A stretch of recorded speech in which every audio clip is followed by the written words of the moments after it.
Good afternoon, everybody. First, I'd like to thank Managing Trustee, Principal Ma'am, Vice Principal, and the faculty of the institution. First of all, for giving me this opportunity to come here and talk to all of you. And a warm welcome to all the students, parents here today, and a big congratulations for your graduation today. So I want to start with a story that I read in a book. This is a book called The Power of the Other. And the book itself opens with this particular story. So the story is about two people who meet at the start of the selection process for what is called the Navy SEALs. So the Navy SEALs is actually a group, it's a very elite group of special forces within the US Navy. And the selection process is supposed to be extremely difficult. It runs over many weeks, and the last week of that selection process is called a Hell Week. And I believe it taxes people to the maximum in terms of the both physical and mental capabilities, and very few actually get through the selection. So the very last day, the last challenge was for these people in contention to swim to the shore in the ocean beach, and it was very ice cold water, strong waves, and they're asked to actually swim to the shore, and they're already extremely tired from a lot of the other events that have happened over the day. So the person that they're talking about in the book, he's extremely determined to get through. He's made it all the way to the very last day, and this is the last event. And despite his mind, willing the maximum that he should make it, his body has given up. He's not able to move his hands, not able to move his legs, and he's about to give up. There are boats, around them, and if they give up, they will be pulled over to the boat, and then they, of course, on the very last event, they are discharged without selection. So at the point when he's ready to give up because he feels that he cannot go on anymore, he lifts up his head and notices his friend on the beach, and his friend is waving his hands, encouraging him. He can see from the body language of his friend who he had just met a few weeks ago, that suddenly looking at his friend and the friend's body language and the encouragement he was getting, he suddenly gets that ability to move his hands and legs again, and he swims to the shore and he makes it, and he becomes he gets selected, right? So the book, actually, the author is talking about people like that, right, where in their presence, you just see them. You feel the confidence that they give to you, that you are then able to step beyond what you think you are yourself possible, right? So in my talk today, this theme I will probably come back to again and again. So the power of the other is really important. Who do you surround yourself with?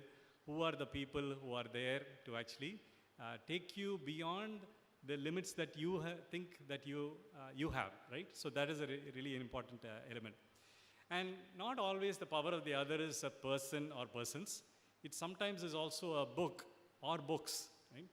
That there are, in fact, millions of people around the world who will reach for the Bhagavad Gita, the Quran, the Bible, and other books when they are in moments of, despair, confusion, anxiety, and they read a passage, and they are, encouraged, they are lifted up, and then they can go back with energy and positivity back to, doing what they can.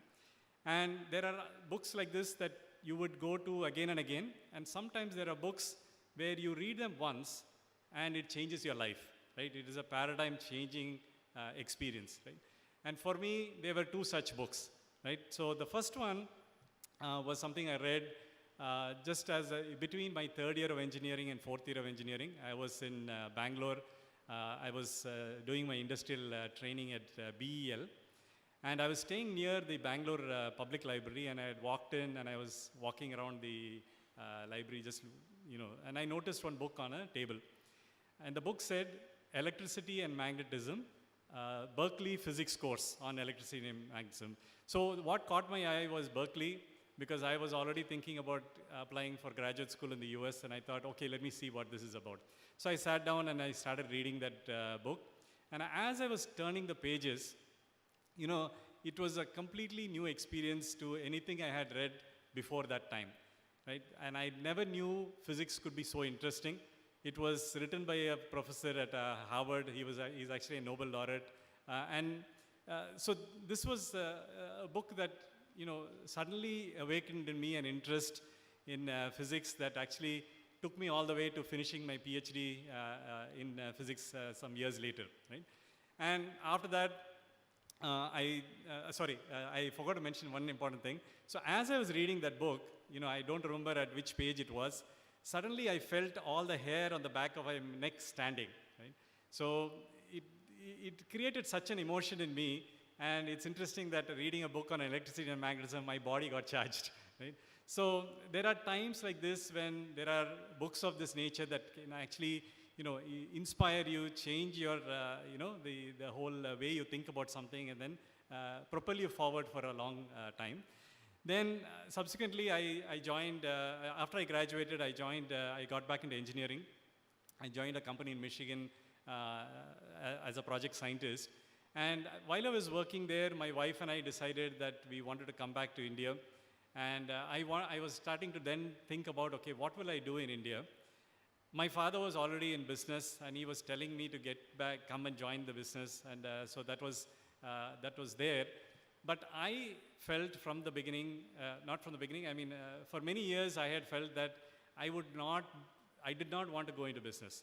And the reason was, my father, a very ethical person who always, took a lot of importance in treating everybody with a lot of fairness, right? He was in business, and I used to watch that the business was always very up and down, right? The few years that were good, and then there were a few years of struggle. And, you know, this was something that I watched for many years. And during that time, I also read in the newspaper about the biggest success story in business in India, which was Reliance. And the article I read talked about how the founder Dhirubhai Ambani had all the politicians in his pocket, and he used to be able to influence policy in a way that would favor his company over others. So I built this mental picture in my mind that if you have to be extremely successful in business, you have to be prepared to do unethical things, right? So that actually turned me away from this, from the idea of getting into business at all.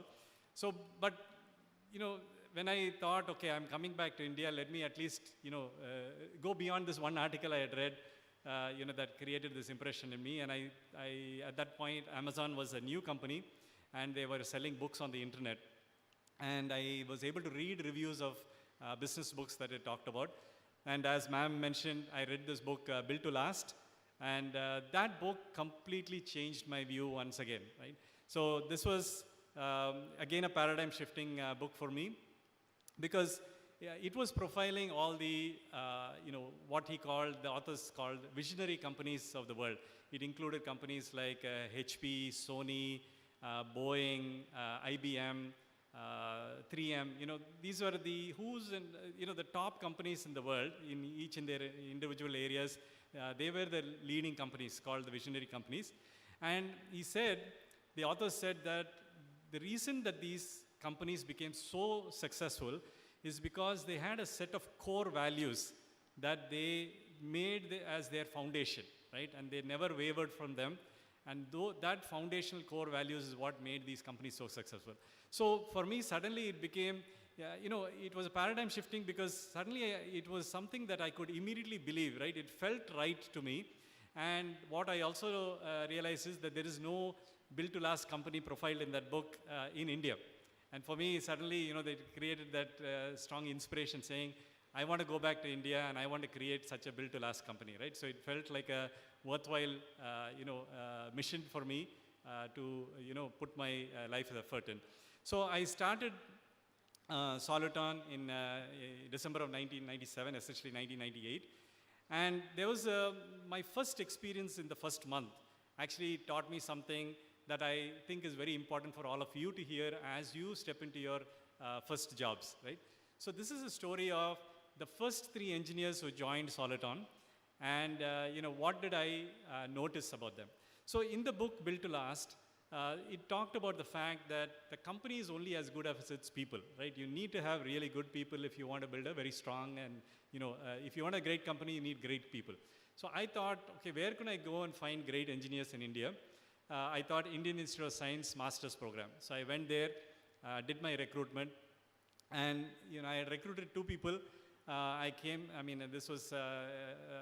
to India in October, did the recruitment, went back, finished my job in VI Engineering, came back end of December, and the 2 people were supposed to join, and I did not know the practice was that they would get a lot of job offers, and they decide last minute where they want to go, and they don't inform anybody, the other companies, that they're not joining, right? So I was in a shock when I had come back with a project that needed to be delivered on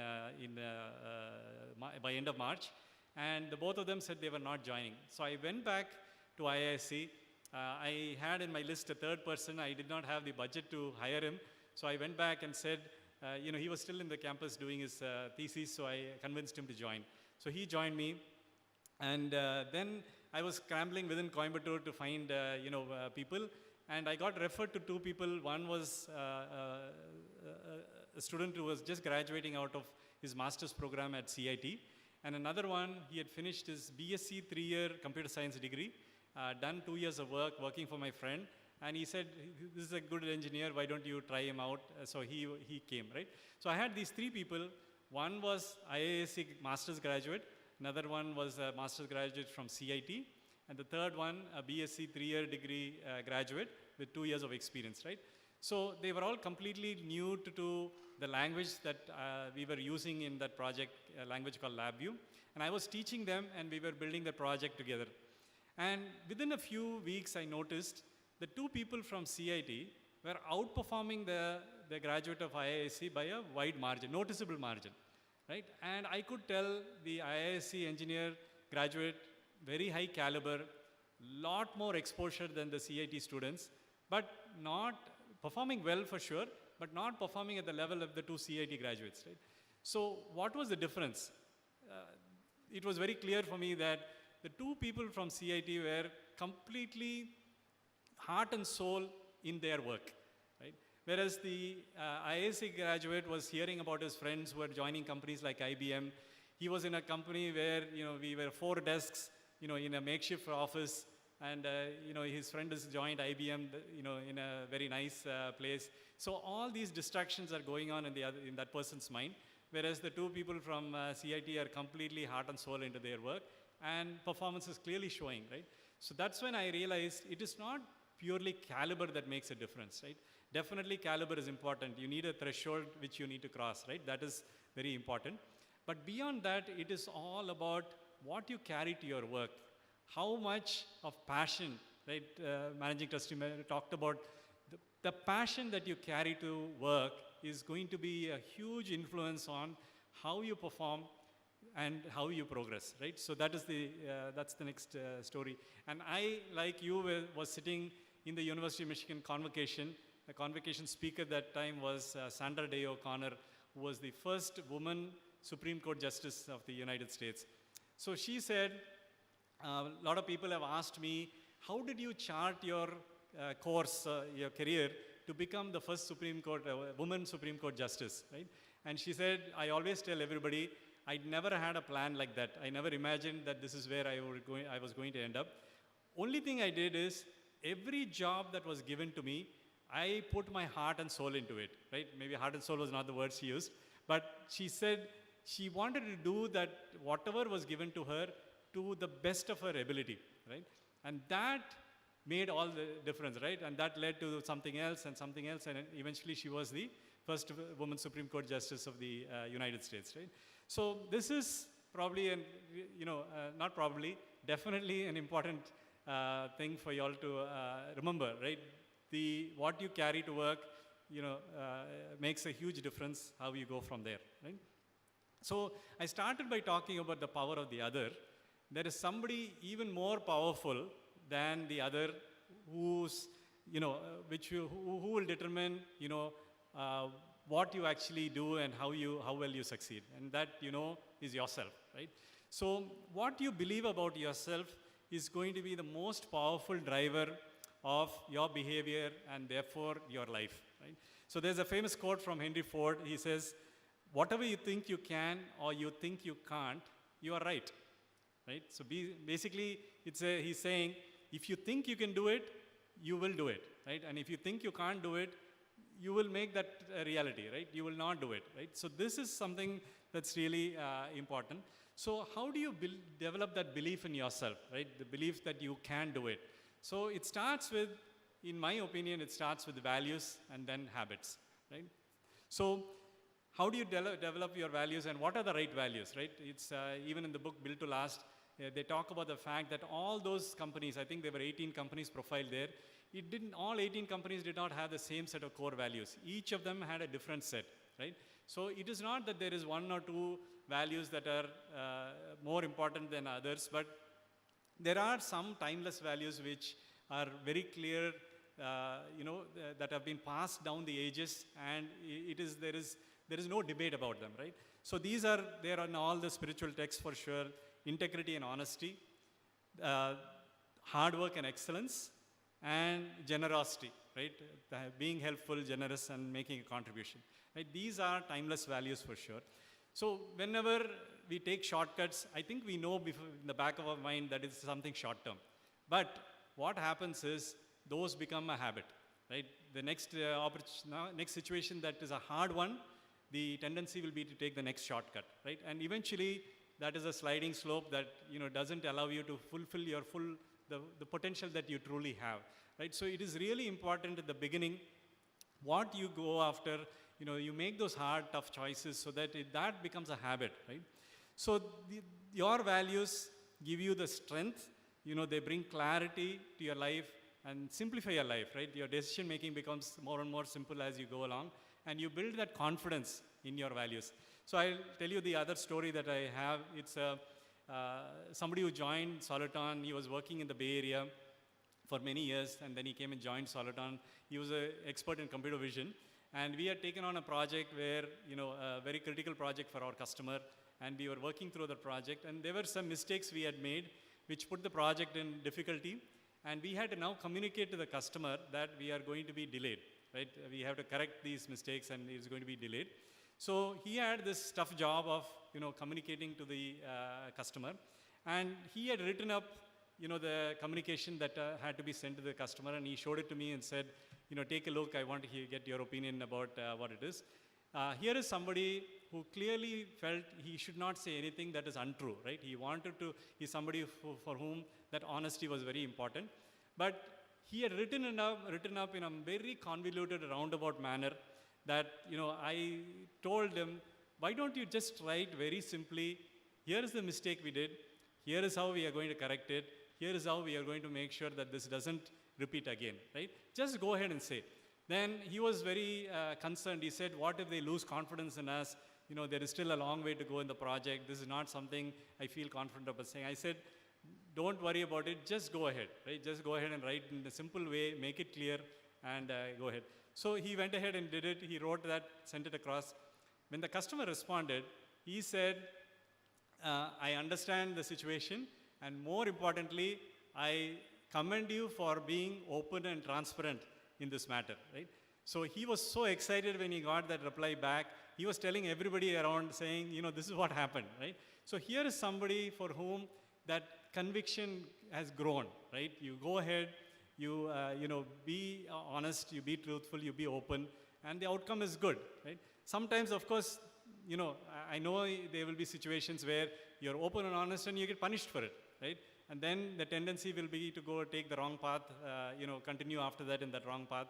But, that is why it's important to be among people who will come back and say, never mind, remember this is only this time, but this, taking the right path will get you to the right place in the long term in the future, right? So that power of being among people who will give you that conviction is really important as well.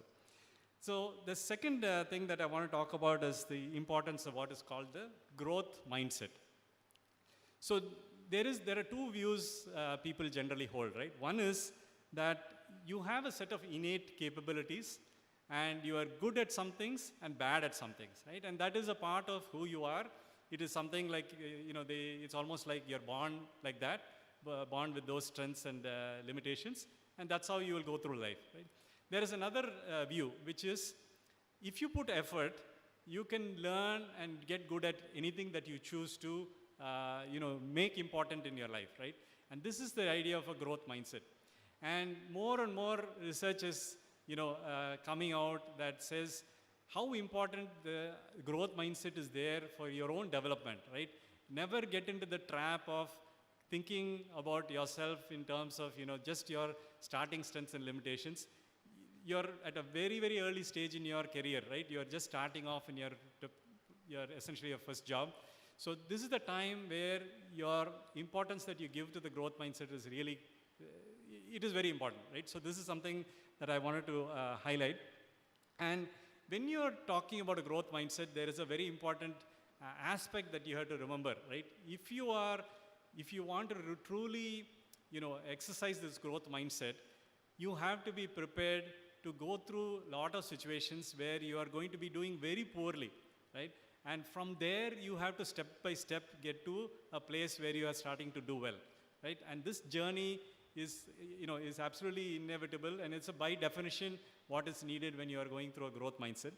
Today, there is a lot of talk about AI and ML, right? And today, AI and ML's capabilities have getting to a stage where it is truly astounding. I mean, even 5-10 years back, we couldn't have imagined the kind of capability, the way it is able to mimic human capabilities in some areas which we thought were very far away, right?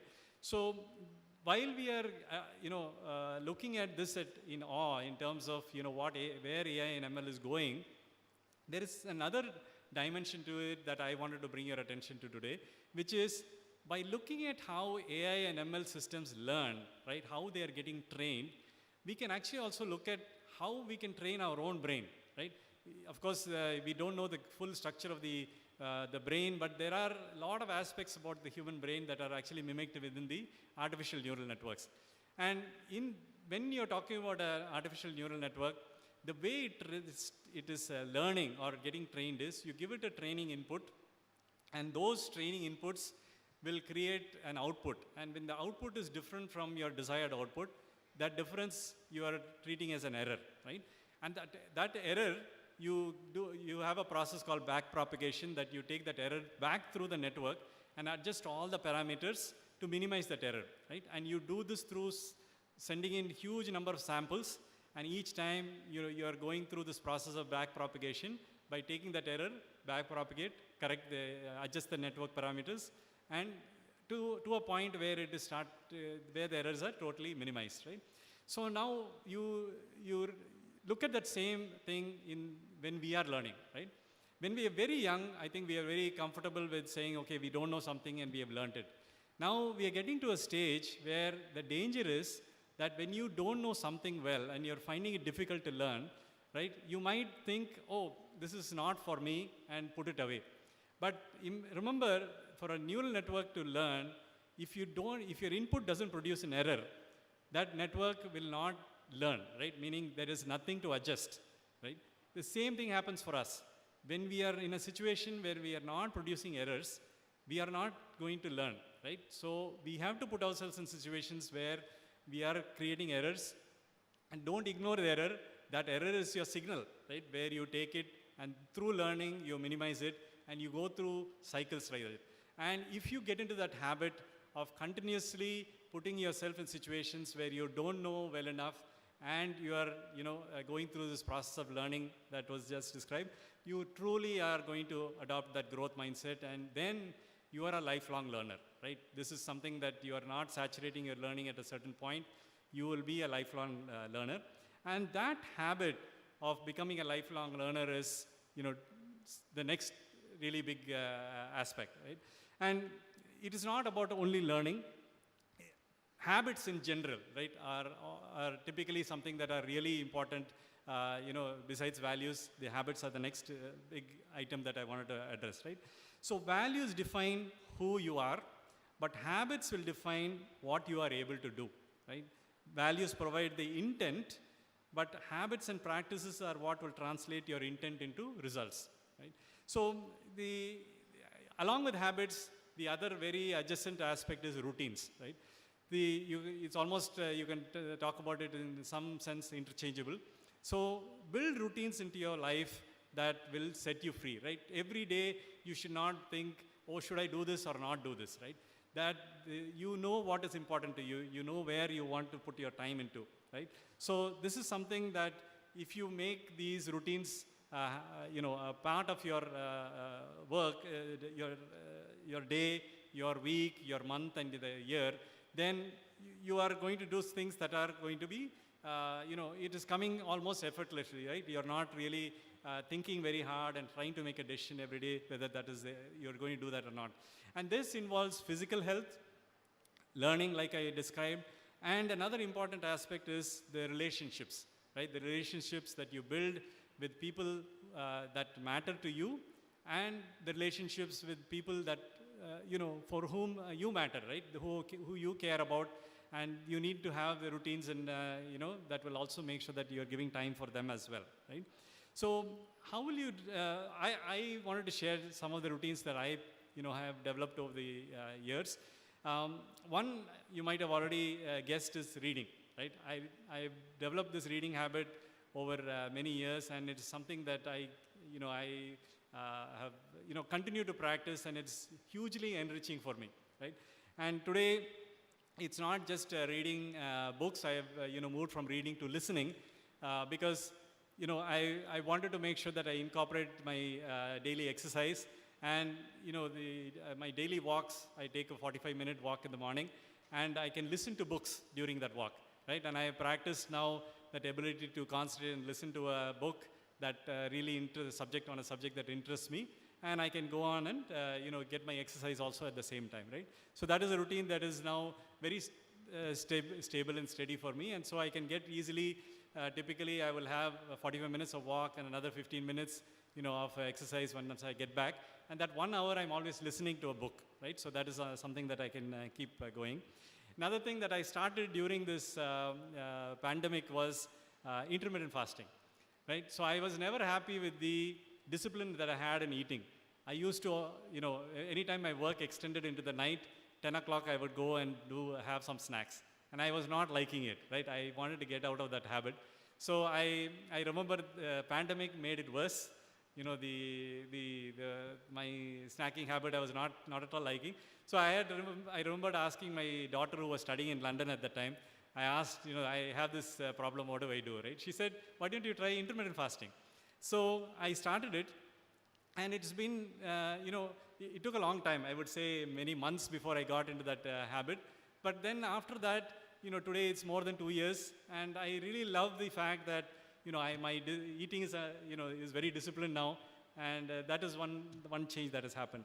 Another one that I think worth sharing and really important, I think, for all of you is, I was, during again the pandemic, I was going to not so much social media, primarily YouTube, right? YouTube was something that I would go to, and YouTube was so good at recommending things for me that I always thought, oh, this one, I have to watch it, right? This is really important, and it kept going, and I started to realize, oh, I have to get rid of this habit. I really have to control my, the amount of time I'm spending on YouTube. So then I was already doing intermittent fasting. I said, okay, let me try the same thing for, what I'm doing with YouTube, right?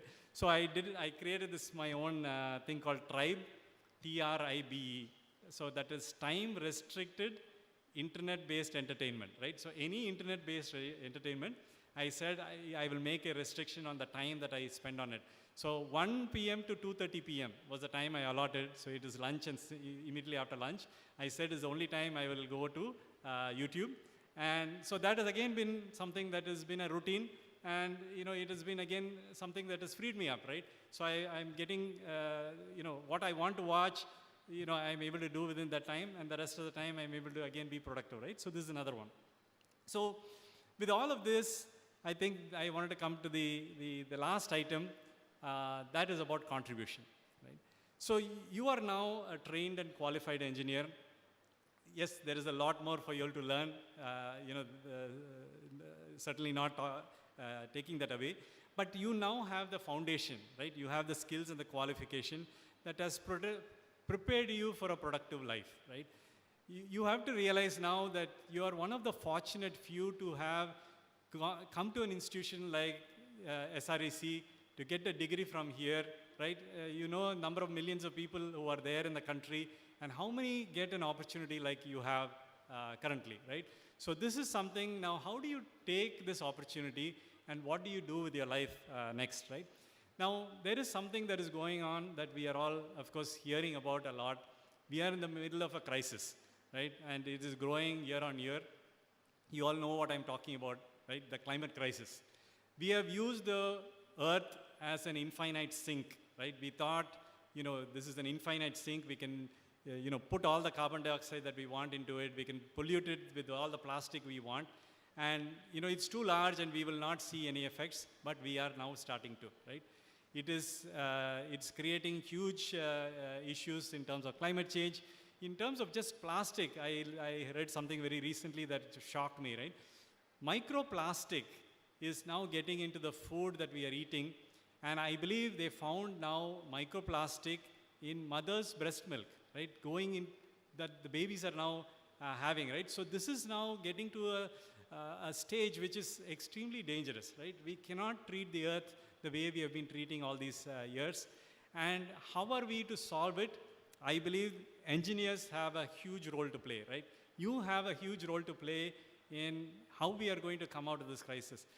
Climate crisis, the weather change, the changing weather patterns, the raising ocean levels are going to possibly displace millions of people. We are going to have potentially refugees, millions of refugees moving, and we will probably see a crisis that the world has never seen before, right? These are possibilities, and as engineers, I think we have to do our very best to see how do we actually prevent this from happening, how to mitigate these things, reduce the effects.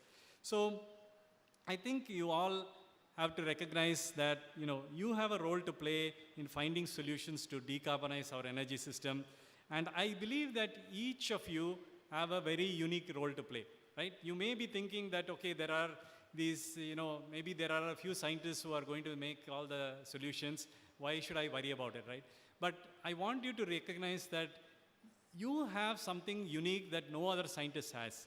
And that uniqueness is your specific set of experiences, the specific set of things that you are going to encounter in your life. And that may create, an idea that only you will get, right? Nobody else will, right? And you have to be aware of this and run your life with that understanding, with that awareness, right?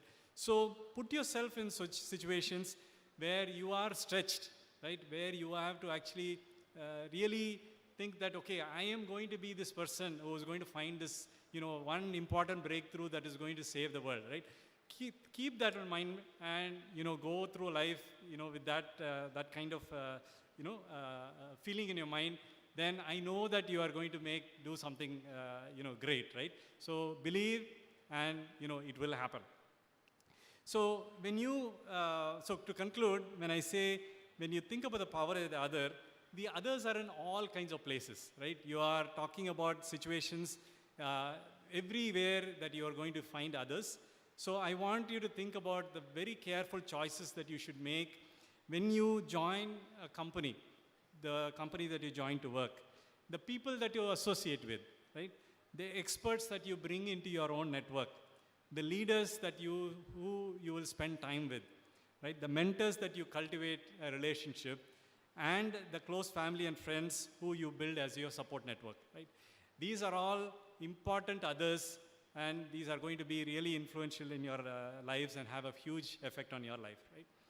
And so in conclusion, nothing of value is created without time and effort, right? You know that very well, right? And you have now, each of you, invested 16 years, right, of your life in yourselves, right, in developing yourselves.